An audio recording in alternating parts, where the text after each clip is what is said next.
Bak beri asla yeri adı gilen ağırın alem. Şöyle yüzün kemer gözün benzer gülen ağırın alem. Ay sona geldi bina konsan gelen ağırın alem. Gümüş elbiri düğme düzdürü ince belen ağırın alem.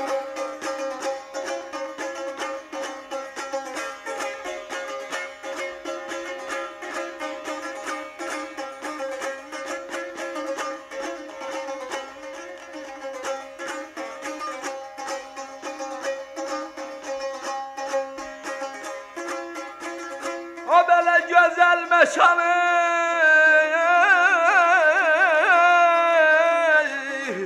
ölürem ayağın alem somam ayağın alem. Güzel meşan üç bileşan dilberin hanesidir bu. Süzüf gelir bağrımı deler göllerin sonasıdır bu. Alcamaya benzer aya güzellerin hasıdır bu. Elde kitap eyler hesap aşıklar sudasıdır bu.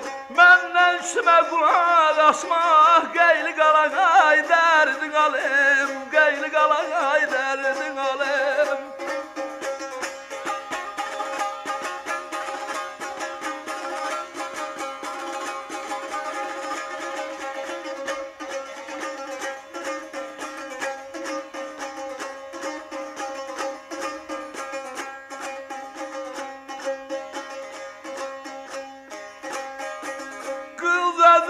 Yok əvəzin gəlmişən cahana gözəl. Bey mürvət şirin şərvət azmışən dahana gözəl. Mən gələndə sizin kəndə eyləmə bəhana gözəl. Nəcəf deyib səni söyüb töy sülfün yana gözəl.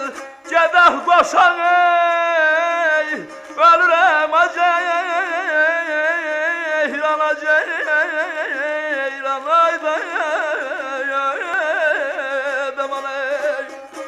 Gedək qoşan qal həməşə bizim elə ayağına